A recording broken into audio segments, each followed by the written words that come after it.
베드로전서 4장 9절 10절입니다. 제 성경으로 신약 381면입니다. 베드로전서 4장 9절 10절입니다.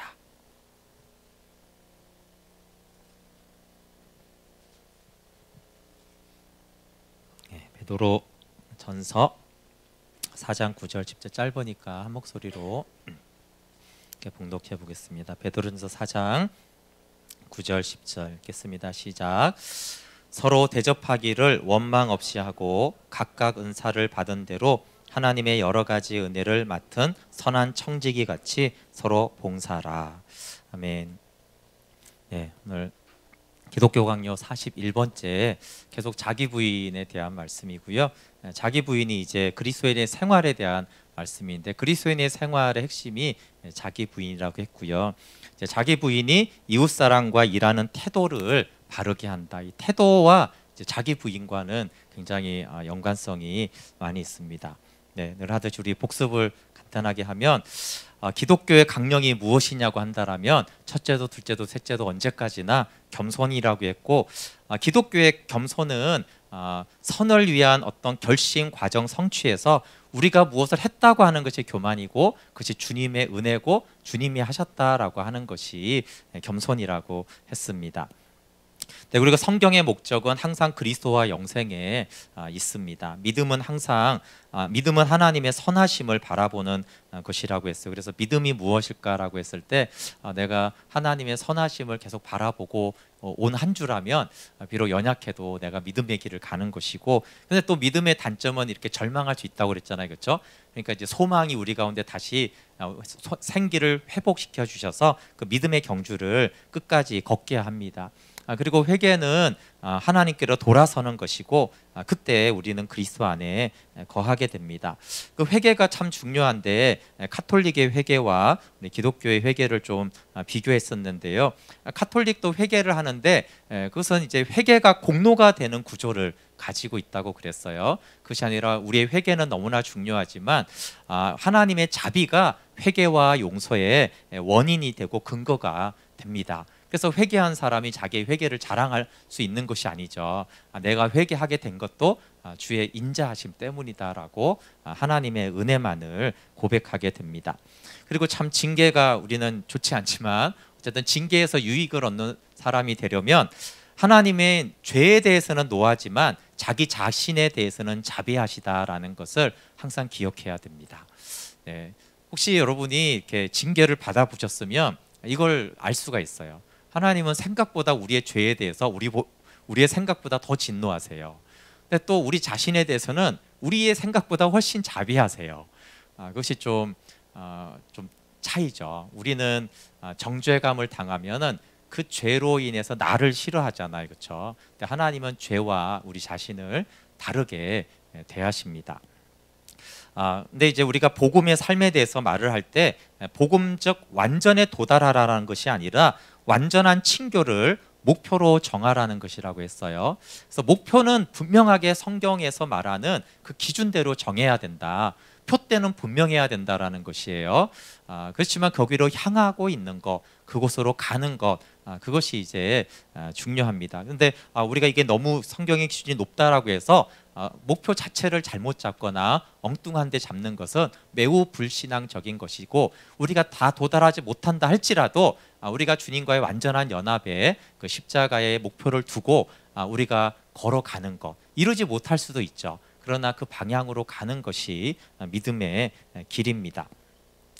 네, 그리스도인의 생활의 핵심, 그리스도인은 어떻게 생활해야 됩니까? 라고 만약에 한마디로 대답하라고 그러면 자기를 부인하는 삶이다, 이렇게 말할 수 있다고 했고, 그것에 대해서 계속 말하고 있습니다. 네, 자기를 떠나는 것이 생명으로 들어가는 첫 문입니다. 우리가 정말 우리 안에는 너무나 무수한 죄악이 있기 때문에 이 죄악을 치료하는 유일한 길은 자기를 부정하고 자신에 대한 걱정을 버리고 정말 하나님이 기뻐하는 것이 무엇인지를 알고 그것을 위해 전심전력으로 추구하는 것입니다.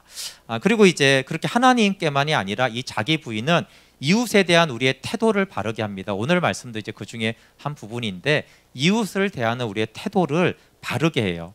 근데 그 중에서 이제 재능과 은사에 대해서 좀 나누었습니다. 재능은 우리가 가진 어떤 종류의 재능이든 기질이든 성격이든 재물이든 지식이든 뭐 성령의 영적인 은사든 그 모든 재능은 하나님의 선물이기 때문에 재능을 자랑하는 것은 배은 망덕을 폭로하는 거라고 그랬어요. 그렇죠? 하나님이 주신 것을 자랑하는 것은 하나님이 주지 않았다라는 것을, 그러니까 하나님의 은혜에 대해서 배은망덕하게 행하는 것이죠. 그리고 다른 사람들의 재능에 대해서 우리는 굉장히 시기심이 있다고 그랬어요. 막 깎으려고 하고. 그런데 그렇게 하지 말고 하나님이 저 사람을 높여주셨나 보다. 그러면 하나님이 높이시니까 나도 그를 높이고 존경하라.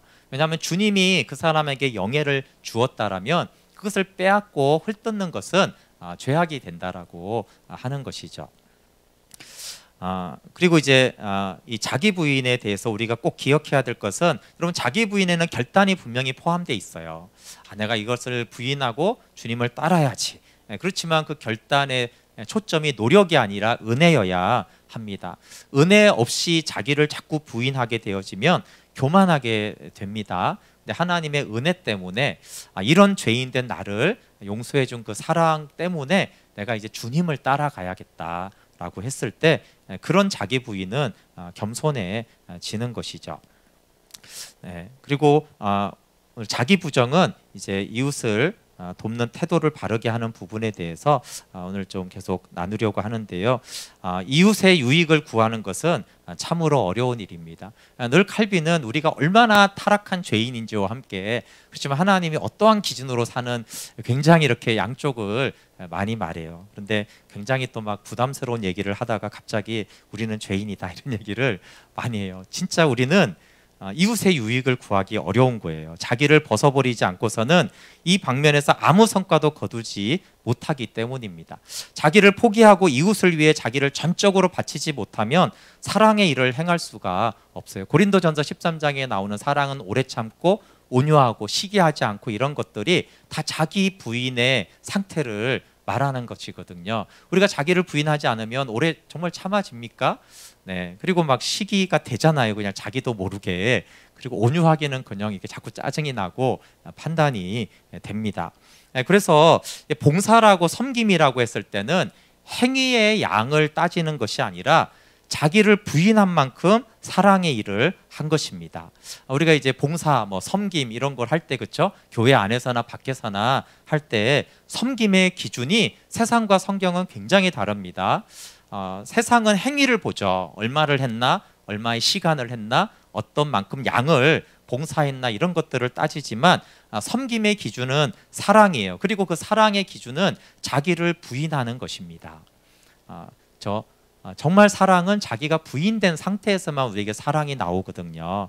그러니까 우리가 타고난 기질이나 어떤, 한국 사람은 정이 많잖아요. 그래서 정으로 하는 그런 것들은 사실 섬김이나 진짜 사랑이 아니다. 그러니까 자기 부인과 자기 부인의 섬김만이 하나님이 받으시는 섬김이에요. 그래서 자기 부인이 없이는 눈꽃만큼도 우리는 사랑과 봉사를, 섬김을 할 수 없다라는 이 기준이 또 굉장히 분명해야 돼요. 그래서 그러면 자기 부인 없이 어떤 선행을 할지라도 그거는 사람들끼리는 착한 일이라고 할 수 있지만, 그것을 하나님은 사랑이라거나 그것은 누구를 섬겼다라고 하나님의 기준에서는 그것이 있지를 않습니다. 그래서 빌립보서 3장 3절에 하나님의 성령으로 봉사하고 그리스도 예수로 자랑하고 육체를 신뢰하지 않는 우리가 곧 할례파라. 육신으로 행하는 섬김이 아닙니다. 그러니까 자기 부인과 봉사, 이웃사랑은 너무나 직결되어 있다라는 것이에요. 세상에서는 자기 부인이 없이도 이웃을 사랑할 수 있다라고 말하지만, 하나님은 자기를 부인하지 않고는 결단코 이웃을 사랑할 수 없다라는 것입니다. 그런데 우리는 원래 자기만을 위하는 쪽으로 기울어져 있잖아요. 그렇죠? 기울어진 운동장처럼 우리는 항상 자기 쪽으로 기울어져, 자동적으로. 그래서 남의 유익을 도모하려고 우리 자신과 재산을 무시하는 것이 정말 쉽지가 않아요. 우리가 마땅히 가질 권리를 양보하는 것이 천성적으로는 쉽지가 않습니다. 그러나 성경은 우리가 자기를 부인하고 사랑을 실천하게 하기 위해서 우리가 하나님에게서 받는 은혜는 모두 받은 은혜를 교회의 공익을 위해서 사랑하는 것이 그 조건입니다. 이 말이 중요하죠. 하나님이 우리에게 은혜를 주셨는데 그 모든 은혜는 교회의 공익을 위해서 사랑하라는 조건이 전제가 되어서 주신 은혜라는 것이에요. 그래서 하나님께 받은 모든 은혜를 합당하게 사용하려면 아낌없이 친절을 나누어 주어야 합니다. 네, 그래서 오늘 이제 우리 본문의 베드로전서 4장 9절 10절에 서로 대접하기를 원망 없이 하고 각각 은사를 받은 대로 하나님의 여러 가지 은혜를 맡은 선한 청지기 같이 서로 봉사하라. 이 하나님의 은혜를 맡은 선한 청지기가 이제 이웃에 대한 태도와 이웃 사랑을 실천하는 기본 정신인 것입니다. 그래서 우리가 받은 모든 은사는 이웃의 유익을 위해서 분배하라는 조건으로 하나님이 우리에게 주셨다는 거예요. 이웃에게 나누라는 조건으로 우리에게 주신 은사와 은혜들입니다. 그래서 선한 청지기는 내가 가진 모든 것이 하나님께 은혜로 받은 이것을 맡고 있는 청지기라는 것을 아는 것이죠. 선한 청지기는 무슨 생각을 하는 거죠? 이걸 내가 어떻게 소유할까? 내가 어떻게 사용할까를 생각하는 것이 아니라 이것들을 어떻게 나누어 줄 수 있을까를 생각하는 것이 청지기가 하는 일이죠. 네, 제가 지난주에 마스크와 또 손세정제 이런 걸 기증받았다고 했잖아요. 그렇죠? 네, 제가 이렇게 기증받고 어떻게 했겠어요? 손세정제를 내가 얼마나 잘 쓸까 이렇게 생각을 했겠어요. 그렇죠? 이게 그냥 받았으니까 어떻게 누구에게 나누어 주면 좋을까 그렇게 생각을 하고 하나님의 뜻이라고 생각하는 데를 나누어 주는 거죠. 이것이 이게 은혜로 받은 것이라고 생각하면은 제 수중에 있지만 이것들은 나누어 주는 것이 하나님이 주신 이유겠다라고 생각하는 거. 이게 왜 들어왔지? 하나님이 나누라고 들어왔구나. 이렇게 생각하는 것이 이제 선한 청지기가 하는 생각인 것이죠. 그래서 이것을 더 잘 설명하기 위해서 성경은 우리가 가진 이 은사는 자꾸 성령의 은사 이런 것만 말하는 게 아니에요. 우리가 가진 모든 것을 심지어 체력까지도 말하는 것이 지력이나 이런 모든 것들을 이 은사를 신체 기관의 능력에 비교를 합니다. 고린도전서 12장 10절부터 12절 보이시면 같이 읽어볼게요. 시작. 어떤 사람에게는 능력 행함을, 어떤 사람에게는 예언함을, 어떤 사람에게는 영들 분별함을, 다른 사람에게는 각종 방언 말함을, 어떤 사람에게는 방언들 통역함을 주시나니 이 모든 일은 같은 한 성령이 행하사 그의 뜻대로 각 사람에게 나누어 주시는 것이니라. 몸은 하나인데 많은 지체가 있고 몸의 지체가 많으나 한 몸인가 같이 그리스도도 그러하니라. 먼저는 여기 하나님의 모든 은사, 여기는 이제 몇 가지 영적 은사만 나왔지만 기질, 지식, 체력 이런 모든 것들은 성령이 각 사람을 따라 나눠주신 거예요. 저녁 먹을 때도 타고나게 약했다 이런 거 나오는데 그냥 체력이 타고난 게 있잖아요. 운동도 있지만 그냥 타고난 성격이 있어요. 타고난 어떤 지적인 것이 있고 타고난 아티스트적인 것들이 있잖아요. 그러니까 그것들을 내 것이다라고 사실은 할 수가 없는 거예요. 그거 어떻게 내 거예요, 그렇죠? 내가 더 건강한 게 어떻게 내 거예요? 내가 저 사람보다 뭘 조금 더 더한 것이 없기 때문에 심지어 그냥 소화가 잘 되면 그것도 그냥 잘 되는 거잖아요. 그렇죠? 머리에 건성이 많든 그런 것도 다 우리가 한 것이 사실은 별로 없어요. 근데 하나님이 이거를 신체 기관에 비유했어요. 이 신체 기관에 비유했다는 게 굉장히 놀라운데 우리의 이 모든 신체를 한번 생각해 보세요. 그럼 지금 눈 뜨고 있잖아요. 눈이 누구를 위해서 일하죠? 입은, 귀는, 손발은 누구를 위해서 일해요?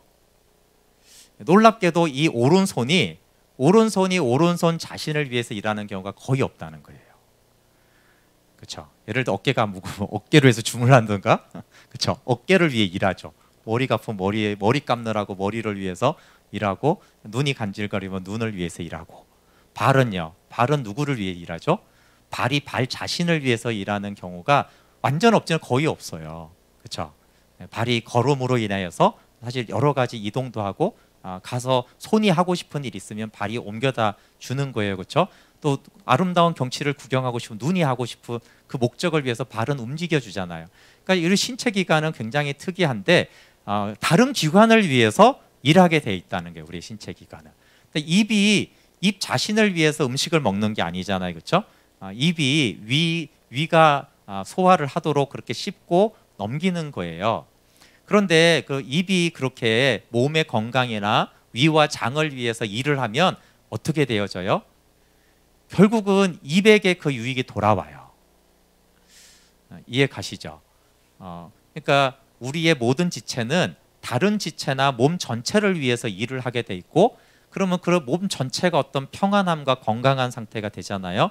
그러면 결국은 그 사용한 섬긴 지체가 유익을 얻게 되는 구조로 하나님이 우리 몸을 만드셨는데, 바울이 이 은사가 그런 것이다라고 말을 하고 있는 것이에요. 그러니까 우리의 은사들은 자체 능력의 혜택을 별로 받지를 않습니다. 그러니까 제가 어떤 은사가 있죠? 네. 찬양 인도했으니까 이게 찬양하고 노래하는 은사가 있다고 하면 내가 막 노래를 부르면서 혼자 나는 천상의 목소리를 가졌어 이러면 안 된다는 거예요. 다른 사람의 어떤 찬양이나 아니면 세상에 나가서도 그렇죠? 그들의 즐거움을 위해서 이 노래 목소리를 사용한다라는 것이에요. 근데 그렇게 다른 사람의 기쁨에서 노래를 사용하고 목소리를 사용하면 근데 이상하게 그것이 나중에 이렇게 돌아서 자기에게 유익이 되는 그런 구조라는 거예요. 어떤 것이든 그렇게 사용하는 것이죠. 그래서 경건한 사람들은 교회의 전반적인 성장을 위해서 전심전력을 해서 지체들을 돌봅니다. 근데 그게 결국은 자기를 돌보는 거예요. 내가 교회 전체를 위해서 섬기고 봉사하고, 이게 한 지체가 교회라는 몸을 위해서 이렇게 헌신하고 섬기잖아요. 그러면 그것들이 이제 몸이 전체적으로 건강해지면 결국 나도 유익해지죠. 그렇게 경건한 사람들은 하나님의 마음을 따라서 가게 됩니다. 그래서 관용과 섬김에 대한 우리에게 규칙은, 우리는 하나님이 이웃을 도울 수 있도록 주신 모든 은사를 관리하는 청지기이며 청지기 직책에 관해 보고할 의무가 있다. 두 번째가 좀 부담이죠.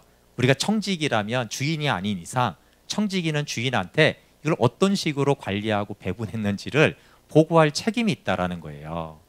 근데 우리가 다 청지기란 말이에요. 근데 하나님 앞에 섰을 때 너는 맡은 걸 어떻게 했냐 그러면 제가 다 먹었는데요 라든가 창고에 가만 놔두다 왔는데요 그러면은 청지기로서 이제 책망을 당연히 받는 것이죠.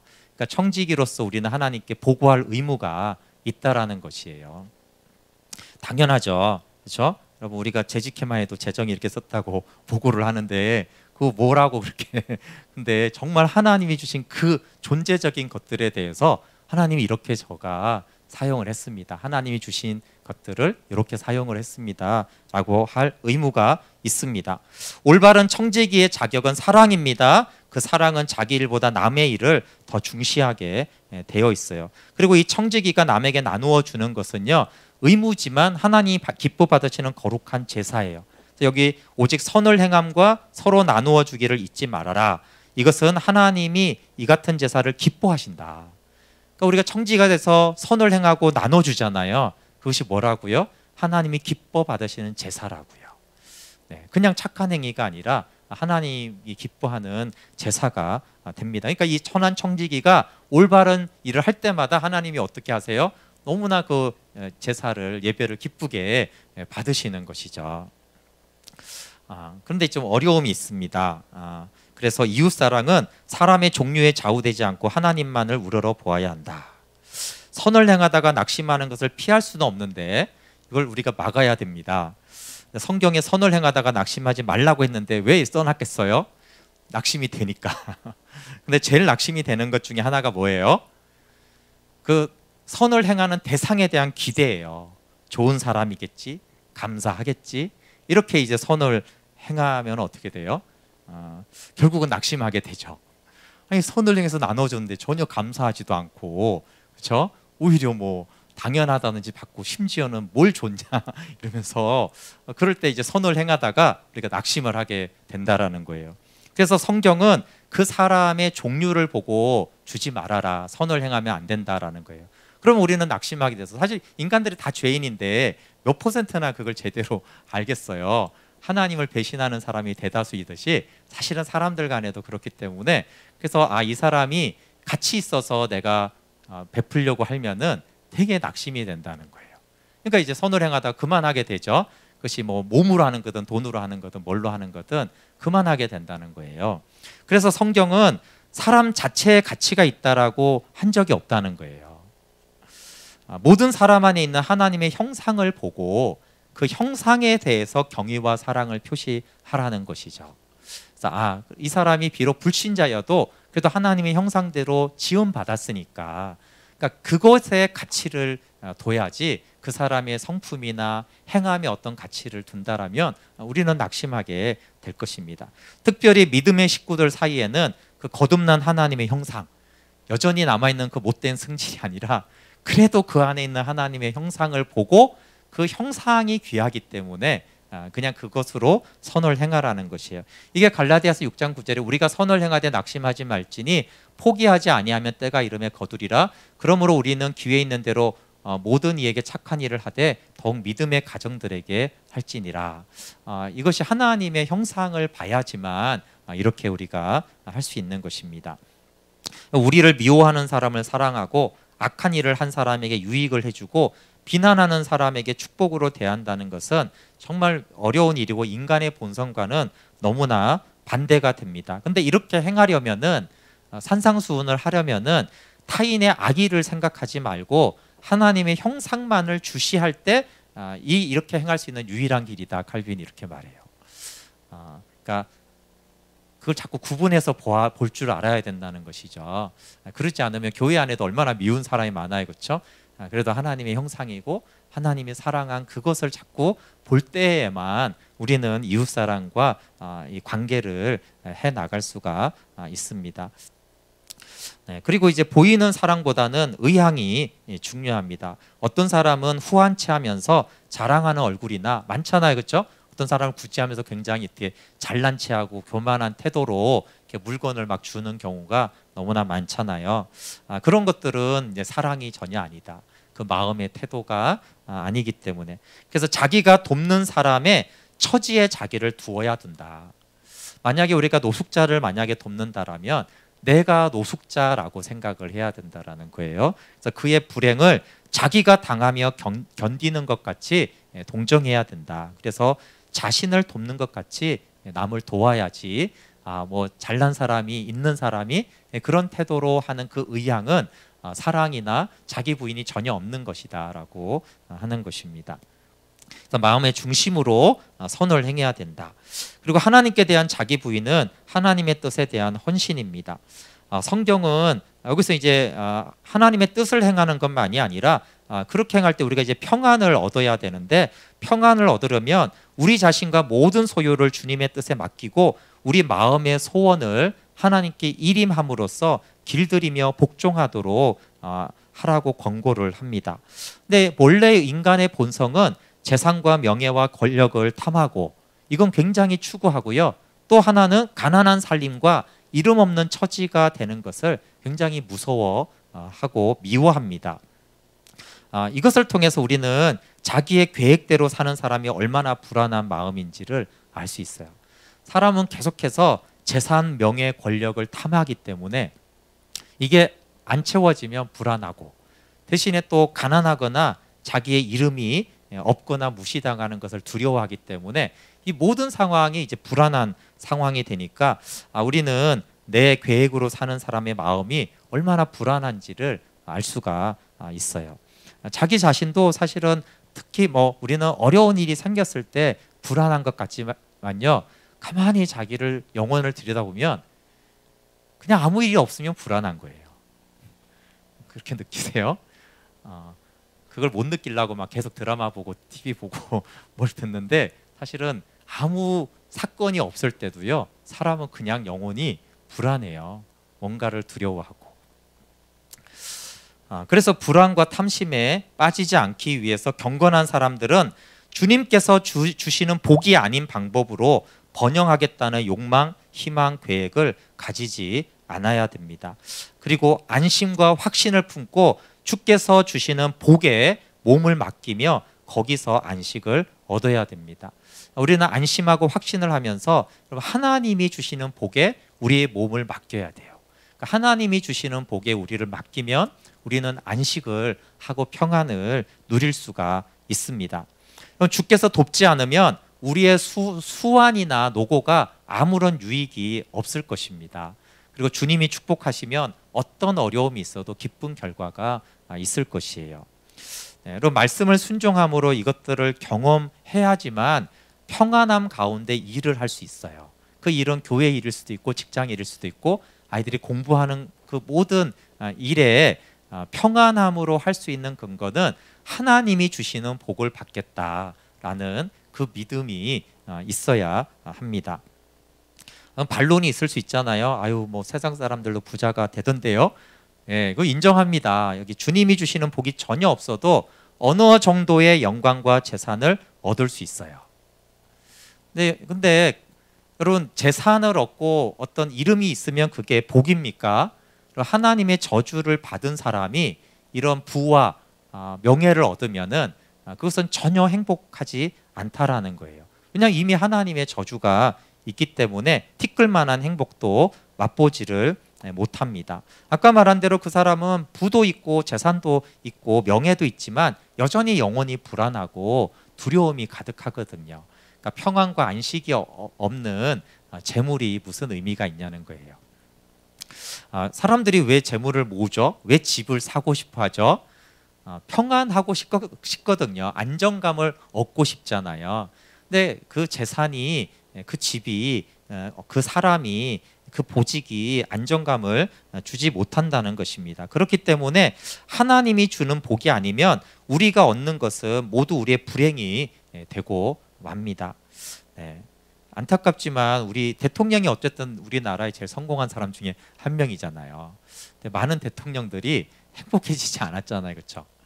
아마 대통령 재임 시절에도 별로 행복하지 않았을 거예요. 우리는 뭐 끝나고 그렇다고 생각하지만 사실은 하고 있을 때도 그 마음이 얼마나 불안하고 초조하고 그랬을까를 생각할 수가 있는 거죠. 그래서 하나님이 준 복이 아니면 그것은 오히려 불행이 됩니다. 그래서 우리는 결코 사람을 더욱 불행하게 만드는 것을 얻으려는 욕망을 품어서는 안 됩니다. 이게 인간의 어리석음이죠. 근데 이거는 우리도 알 수 있어요. 이게 결코 행복하지 않은 건데 그걸 자꾸 얻으려고 하는 그런 헛된 것들. 그래서 전도서가 자꾸 헛되고 헛되다라고 해도 이거 헛된 거라도 한번 가져봤으면 좋겠네. 자꾸 헛되다고 해도 헛된 줄 알겠는데 그래도 한번 가져봤으면, 한번 가지면 또 어떻게 돼요? 안 잃었으면 좋겠네. 이렇게 하는 그 욕망을 부인하는 것이 지혜롭다라는 것이죠.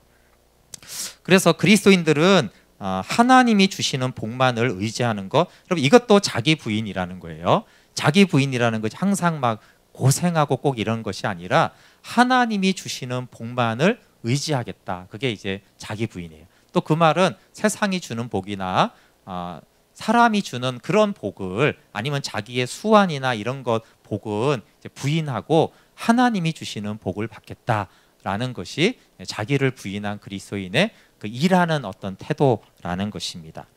그래서 일의 결과가 좋게 나타나려면 모든 수단은 하나님의 복만을 토대로 삼아야 합니다. 이 복이 없으면 각종 불행과 재난이 우리를 계속 괴롭히기 때문입니다. 그래서 우리가 해야 할 일은 민첩한 두뇌와 근면함, 부귀를 탐내어 애쓸 것이 아니라 항상 주를 우러러보며 주의 지도를 받아서 주님이 정하신 우리의 처지에 도달하도록 하는 것입니다. 네, 여러분 칼빈은 똑똑한 사람이에요. 근데 그렇게 민첩한 두뇌하고 근면한 사람이거든요. 얼마나 많은 연구를 했는지 몰라요. 근데 그런 것이 그렇게 우리의 행복과 복이 아니라는 거예요. 항상 주님을 우러러보면서 잠언이 말하죠. 우리가 그 지도를 받아서, 그리고 목표지가 어디냐면 주께서 정하신 우리의 처지에 도달하는 거예요. 무조건 잘 되고 부자가 되는 게 아니고요. 주님이 이르게 하신 그 복만큼, 그래서 환경적인 것도 말하는 거예요. 거기에를 도달하려고 하는 것이 자기를 부인하는 믿음의 삶입니다. 그러면 이웃을 해하지 않고 우리의 순전성을 지키는 사업만을 하게 돼요. 그러니까 우리가 사업을 하거나 일을 하게 될 때 하나님의 복만을 의지할 때는 이웃을 해치는 방식으로 사업이나 부를 쌓지 않는다라는 뜻이 됩니다. 그래서 하나님의 복은 이게 순결한 생각과 올바른 행동을 하는 사람에게만 옵니다. 그러니까 순결한 생각과 올바른 행동을 하면서 하나님이 이 일에 복을 주셔서 재정도, 재산도, 건강도, 어떤 사업적인 것들도 구하는 것은 매우 성경적이라는 것이에요. 근데 탐심에 사로잡히면은 우리가 누군가를 해쳐서, 그렇죠? 나만 이렇게 잘 되려고 하는 그런 불행한 방법으로 하고, 그것을 얻는다고 해도 사실 그 사람은 계속 불행하고 불안하다라는 것이죠. 여러분, 하나님의 말씀에 반대되는 것들을 바라면서도 하나님의 도움으로 그것을 얻을 수 있다고 믿는 것은 얼마나 파렴치한 짓인가. 이런 일이 많죠. 하나님이 원하는 방법도 목표도 아닌데 자꾸 하나님께 그걸 달라고 하고 구한다라면 얼마나 파렴치한 것이에요. 근데 정말 순결한 생각과 올바른 행동을 하면서 하나님께 복을 구한다라면 하나님은 그런 생각과 행동에 복을 주시는 하나님이시라는 것입니다. 그래서 하나님의 복을 의지한다고 했을 때 자기의 사업이나 빈부와 기천이 하나님의 섭리하에 있다라고 생각해야 합니다. 이 대표적인 예가 다윗입니다. 다윗은 하나님의 인도에 일임하면서 자기는 젖된 아이가 엄마의 품에 안긴 듯하며 놀라운 고백인데 그의 힘이 미치지 못할 기이한 일에 힘쓰지 않았다라고 말해요. 우리 131편 시편 1절 2절 한번 읽어볼게요. 시작. 여호와여, 내 마음이 교만하지 아니하고 내 눈이 오만하지 아니하오며 내가 큰 일과 감당하지 못할 놀라운 일을 하려고 힘쓰지 아니하나이다. 실로 내가 내 영혼으로 고요하고 평온하게 하기를 젖된 아이가 그의 어머니 품에 있음 같게 하였나니 내 영혼이 젖된 아이와 같도다. 아멘. 네, 이거를 막 게으른 사람이 이렇게 나는 큰 일을 하려고 하지 않습니다 이러면은 너무 이제 당연하죠. 맨날 늘어져서 이렇게 잠만 자고 방학 때 막 수면 시간이 막 거의 절반을 인생에 차지하고. 근데 여러분, 다윗이 어떤 사람이에요? 지금도 다윗 왕국 아니에요? 다윗? 예. 너무나 놀라운 일을 이루었던 그 다윗이 놀랍게도 이렇게 말해요. 나는 하나님 큰 일과 감당하지 못할 놀라운 일을 하려고 힘쓰지 않습니다. 그리고 뭐라고 그래요? 내 영혼을 엄마 품에 있는 아기처럼 평온합니다. 네, 이게 하나님이 주시는 복이죠. 다윗은 다윗 왕국과 함께 위대한 일들, 엄청난 승리와 전쟁 이런 것들을 행했던 사람이에요. 그런데 그것이 힘쓰지 않고 되었다는 거예요. 다윗의 고백은 내가 그걸 힘쓴 적이 없다는 거예요. 위대한 장군이 되도록 위대한 용사와 영웅이 되기 위해 자기가 막 통일 왕국을 세우기 위해서 그렇게 힘쓴 적이 없다는 거예요. 그런데 그 모든 일을 이루었죠. 수많은 왕들 중에 그는 위대한 왕이었어요. 이것이 여러분 알렉산더와 징기스칸 이런 위인들과 다른 점이에요. 그러니까 부자는 많잖아요, 그렇죠? 대통령도 많고 위인들이 많은데 하나님이 주시는 복은 다윗처럼 큰 일을 하는 거예요. 노력하지 않고 감당할 일을, 그러니까 욕심을 부리지 않았다는 거예요. 헛된 욕망이 없었다는 거예요. 근데 하나님이 주시는 복만을 저는 받습니다 라고 한 것이죠. 그리고 우리가 결과적으로 위대한 왕이지만 그가 도망자로 있을 때 그 아둘람굴에서는요, 가난하고 못나고 소외되고 비천한 자들이 몰려왔거든요. 그럼 하나님이 그냥 그들을 품었죠. 그 아둘람굴을 사람들에서.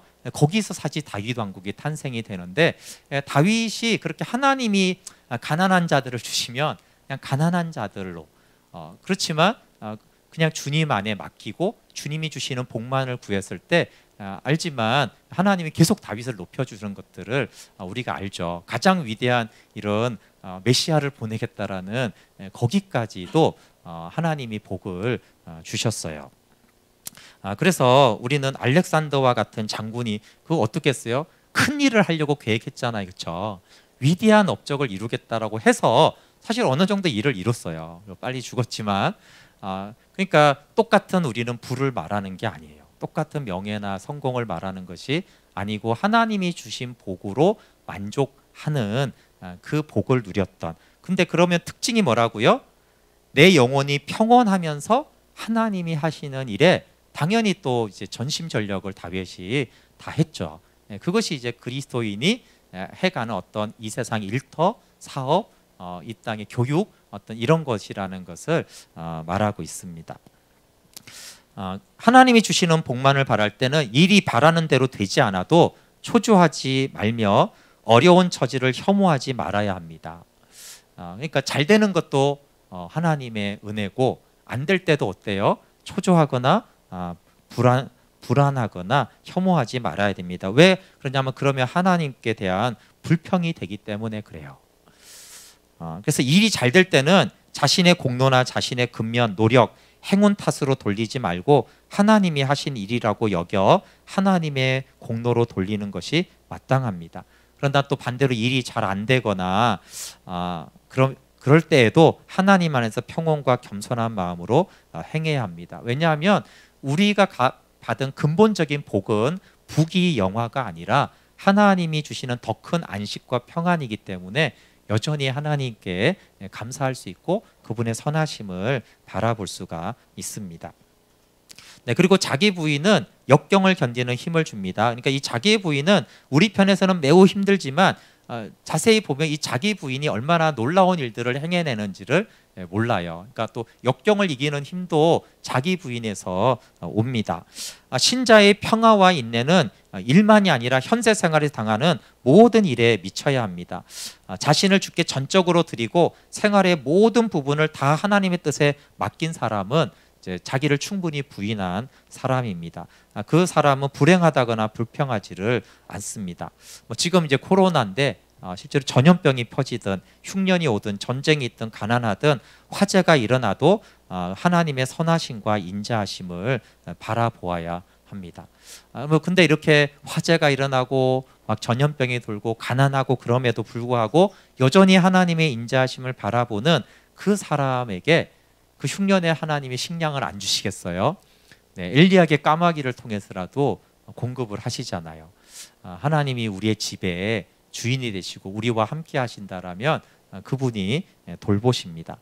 자기를 부인한 자는 병고에 시달릴 때에도 하나님의 징계는 공정하며 인자하심을 생각하고 참고 견디게 됩니다.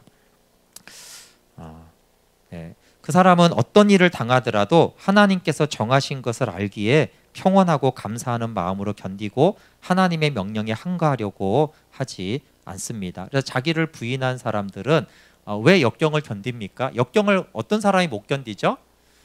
불평과 원망하는 사람은 역경을 못 견딘다는 거예요. 이미 그 상태가 못 견디는 상태고 결국은 역경에 이제 넘어질 자라는 거예요. 근데 자기를 부인하고 하나님께 맡긴 사람은 역경이 오지만 그래도 하나님은 여전히 선하시다. 그분이 나와 함께 하시고 나를 돌보신다라는 그 믿음 안에 있을 때 결국은 인내하고 그것을 견디고 불평하지 않고 하나님과 항거하지 않고 모든 소유와 자신의 상태를 하나님의 권한에 양도합니다.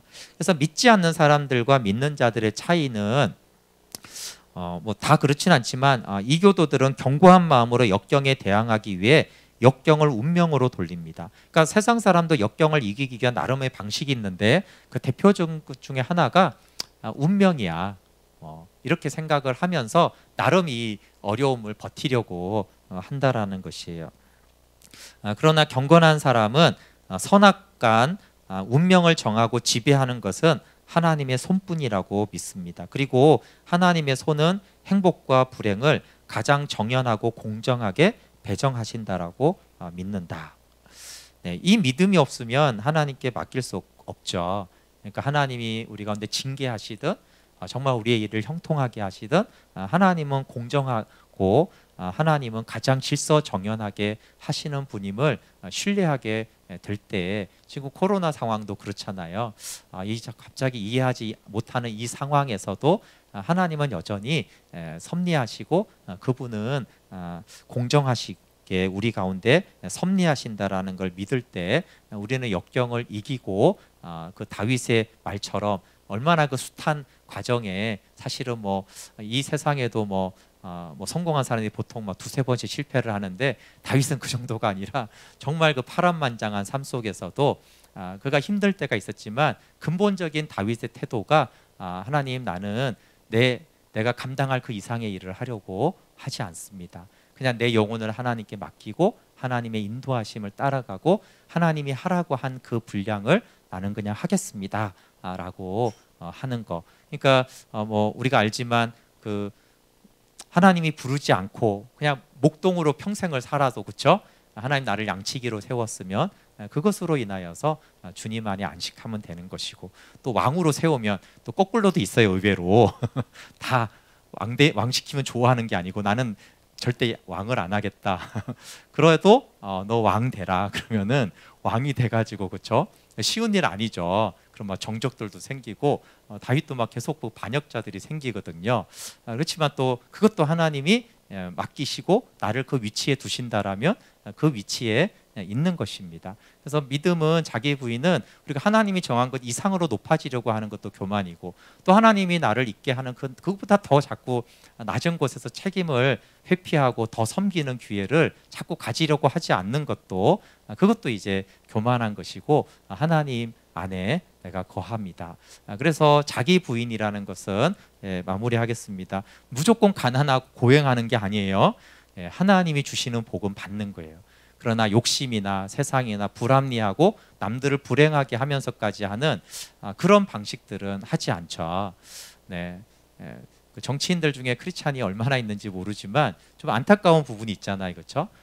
정말 하나님이 높여주셔서 당연히 정치도 할 수 있지만, 이렇게 뭐 다른 사람들을 자꾸 이렇게 불행하게 하면서까지 자꾸 뭘 잡아가지고 하나님이 일을 한다는데, 그렇지 않죠. 하나님이 맡겨주시면 그것도 이제 감당하는 것이고, 그렇지 않으면 그것도 내려놓고 하는, 근데 그거는 이제 큰 일이나 작은 일이나 똑같습니다. 그래서 자기 부인이 이웃에 대한 태도를 바르게 하고요. 그 다음에 우리의 일터, 공부, 가정, 교회 모든 봉사의 태도를 자기 부인을 한 사람들은 굉장히 바르게 되어집니다. 그래서 그 위치와 자리와 또 그것을 무조건 좋은 거는 안 한다 이런 것이 아니라 하나님이 주시는 그 복을 누리고, 그 복을 또 어떻게 생각해요? 선한 청직이라고 생각을 하는 것이죠. 그래서 아시지만 다윗이 얼마나 그 헌금을 많이 했는지 몰라요. 성전을 위해서. 사실 솔로몬 성전이라고 하지만 다윗이 더 많은 것으로 하나님께 드린, 그러니까 그 부요함과 강력한 어떤 권한을 가지고 그는 선한 청지기로 계속 있었다라는 것들을 알 수가 있습니다. 네, 오늘은 이 자기 부인이 사실은 이웃에 대한 태도와 특히 이제 직장의 영역의 일에 어떻게 우리가 이제 대해야 되는가에 대해서도 굉장히 이제 중요한 기준이고, 거기까지 하나님이 섭리하시고 인도하시고 관여하신다라는 것에 대한 믿음으로 그리스도인의 생활로 살아가기를 원합니다. 네, 함께 같이 찬양하고 기도할게요.